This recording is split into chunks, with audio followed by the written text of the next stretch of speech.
Hello students, how are you? All good? So let us start our class. Please take out your science book. Have you remember where we were? Students, we are dealing with chapter 5 and we completed in our last class we completed this chapter. हम लोगों ने ये chapter complete किया था. Now this is turn to do exercise. So I hope आप लोगों ने point to remember भी अच्छे से पढ़ा होगा. This is very important. ये remember याद करने वाली बातें हैं. So आप इसे अपनी कॉपी में एक बार नोट डाउन कर लेंगे, ठीक है. ये point to remember जो है उसे अपनी कॉपी में नोट डाउन करेंगे. After this what we have to do, क्या करना होगा हमें? Start with glossary. ग्लॉसरी जो हमारे स्टार्टिंग में दिया होता है ना चैप्टर के, तो उसके साथ हमें स्टार्ट करते हैं. So let us start. Okay,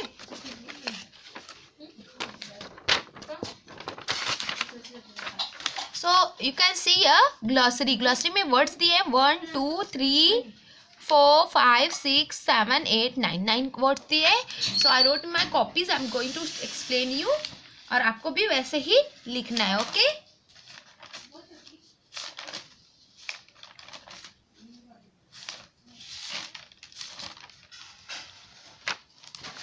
student you can see unit 2. आप भी ऐसे लिखेंगे. देखिए ऐसा हेडिंग डालेंगे unit 2 plant kingdom, then chapter 5. उसके बाद आपको ये जो वर्ड्स हैं, सॉरी, ये जो पॉइंट टू रिमेंबर, ये आपको नोट डाउन करने हैं. Total point two remember note down करना है. ओके, एंड आफ्टर दिस आपको ये स्टार्ट करनी है ग्लॉसरी. ठीक है, ग्लॉसरी में हमने कितने 9 वर्ड्स पढ़े, तो I wrote these all 9 words. So मैं आपको इसको इंग्लिश में ही आपका मीनिंग बताऊंगी. वैसे आपको पता है इनकी मीनिंग मैंने हिंदी पे ट्रांसलेट कर दी, बट इंग्लिश में अगर ये वर्ड्स आते हैं तो आप कैसे लिखेंगे, है ना. तो आप क्योंकि because you are in English medium school, you are studying in English medium school, तो आपको इंग्लिश को इंग्लिश में ही एक्सप्लेन करना होगा, है ना. Now you are in 4th standard. So our first word is broad leaved. Broad leaved मतलब होता है चौड़ी पत्ते वाले. चौड़ी पत्ते वाले क्या कौन से होते हैं? पतझड़ वाले पत्ते, है ना, पतझड़ वाले पेड़ होते हैं. तो ब्रॉड लिव का मीनिंग क्या होगा? Having broad leaves, especially having leaves that are not needles, जो नुकीले ना हो, चौड़े होना और चौड़े चौड़े पत्ते होना, स्पेशली जिनके पत्ते नुकीले ना हो, उन्हें कहते हैं broad leaved. Clear. Next word is coniferous. Coniferous हम जानते हैं, कोनिफेरस मतलब शंकुधारी, है ना, जो ऐसे नुकीले हो. तो उन्हें इंग्लिश में कैसे बोलेंगे? कोनिफेरस का मतलब होगा any of various type of mostly evergreen trees that produce a cone. मतलब ऐसे बहुत सारे. कोनिफेरस मतलब शंकु वाले. शंकु वाले कैसे होते हैं? यहाँ से नुकीलापन से लगा होगा, just like that you can see here. देखो सकते हो ना आप लोग, इनके ऊपर में एक नोक सी बनती है ना. तो ऐसे पेड़ पौधे बहुत उन विभिन्न प्रकार के पेड़ पौधों में बहुत, जो ज़्यादातर सदाबहार पेड़ जिन्हें कहते हैं, जो हमेशा हरे भरे रहते हैं, जो कि एक कोन प्रोड्यूस करते हैं, मतलब एक कोन बनाते हैं ऐसे नुकीला, जैसे क्रिसमस ट्री होता है ना. ये सारे हमारे कोनिफेरस ट्री कहलाते हैं ना. Okay, let's move next. Next word is fibrous root. Fibrous root जानते हैं, रेशेदार जड़.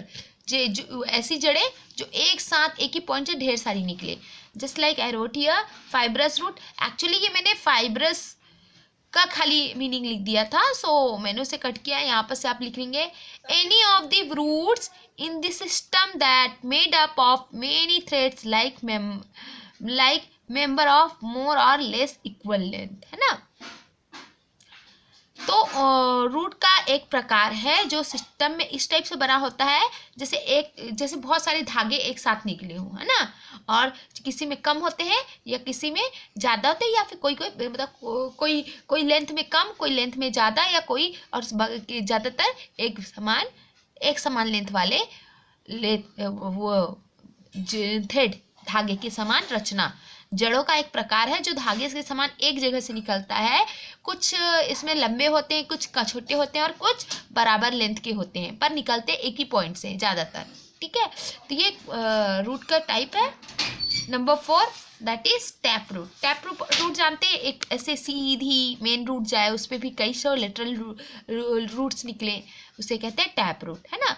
ये इसमें भी लिखेंगे a straight straight tapering root, straight tapering एक मोटी सी सीधी जड़, ग्रोइंग वर्टिकली टू डाउनवर्ड्स सीधे मतलब खड़ी में नीचे की तरफ बढ़ती हुई, and forming the centre of which subsidiary rootlets springs, और क्या सेंटर बीच में सेंटर में होते हुए उसमें बहुत सारी सब्सिडरी रूटलेट्स निकलेंगी, उसकी शाखाएं निकलती हैं।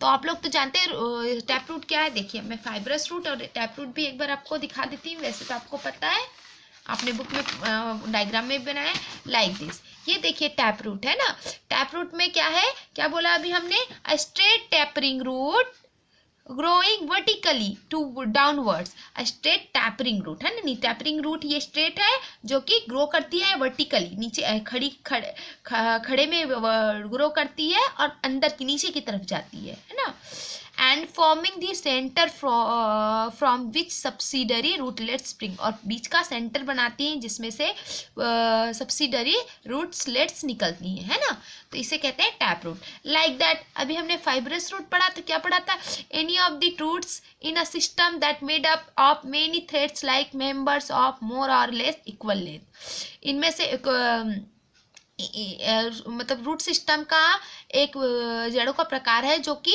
बहुत सारी धागे की समान रचना, जड़ों की धागे समान रचना एक साथ या फिर इकट्ठे छोटी बड़ी, कुछ छोटी कुछ बड़ी और कुछ इक्वल लेंथ की एक साथ निकलती हैं। तो देख सकते हैं आप लोग यहाँ पास, ये देखिए धागे समान रचना बहुत सारी एक साथ निकली हुई हैं, जिसमें से कुछ छोटी हैं, कुछ बड़ी है और कुछ सब इक्वल लेंथ की हैं। ठीक है, क्लियर हो गया। Okay, let's move. Next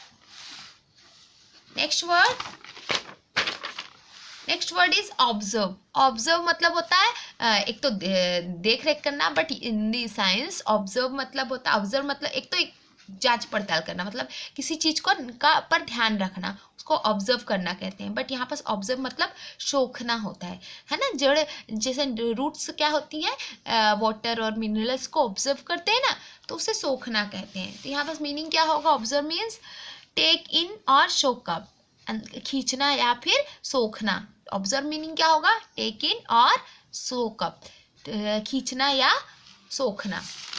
clear. Next word root hair. Root hair number 6।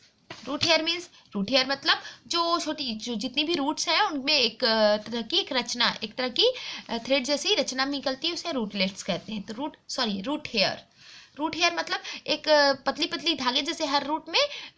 आप लोगों ने कैरेट देखा होगा, कैरेट को देखने के बाद आप लोग देखते होंगे ना, वहाँ पास हल्की हल्की सी बहुत ही लाइक हमारे नरम नरम धागों जैसी हल्की हल्की रचना, बहुत छोटी छोटी रचना होती है, उसे कहते हैं रूट हेयर।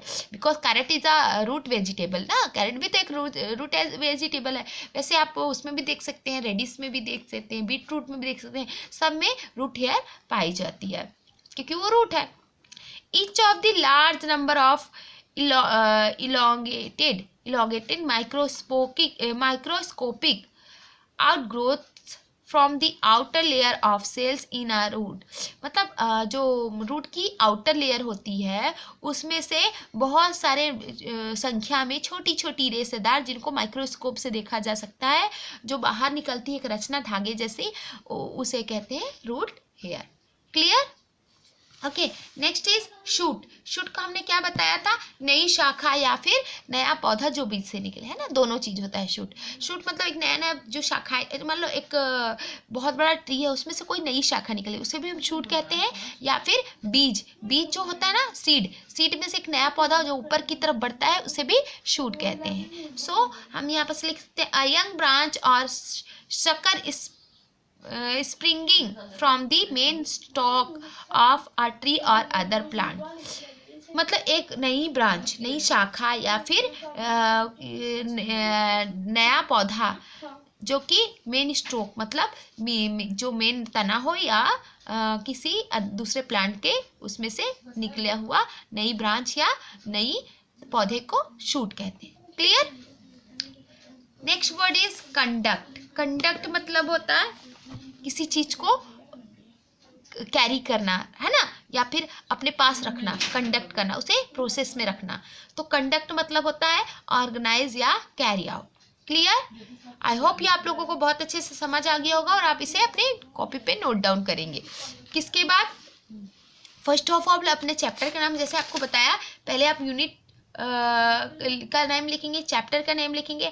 मैंने यहाँ पर चैप्टर नेम नहीं लिखा ना, तो यहाँ पर आप चैप्टर नेम भी डालेंगी, the world of trees, the world of trees. ये हमारा क्या हो गया, दी वर्ल्ड ऑफ ट्रीज हो गया, ये हमारा हो गया chapter name, unit name. Then उसके बाद हमें पॉइंट टू रिमेंबर लिखने हैं, उसके बाद ग्लॉसरी वर्ड्स लिखने हैं। Then after this we'll have to move in next exercise. So what is that? Let's take a look. Here is given question and answer. So अभी हम क्वेश्चन आंसर करें। Okay, let's do it. Okay, I hope आप लोग आराम से कर लेंगे, या फिर हम नेक्स्ट क्लास में क्वेश्चन आंसर करते हैं। Student, let's do it in our next class because it will be very burden for you ना, मतलब आप लोग को इतना सारा लिखना एक साथ बहुत ज़्यादा बर्डन हो जाएगा। So I will send a click of this pages, जिससे आपको आसानी हो जाएगी लिखने में। ठीक है, मैं आपको इसकी क्लिक भेज दूंगी। देन आप लोग को क्वेश्चन आंसर हम नेक्स्ट क्लास में करवाएंगे, but this will be your homework. I know आपको इसमें से देखकर पता चल गया, बट बिकॉज मैंने पहले से पहले प्रिपेयर कर लिया है, बट आपको ना अपने हिसाब से एग्जैक्ट करके फिल इन दी ब्लैंक्स रखना है।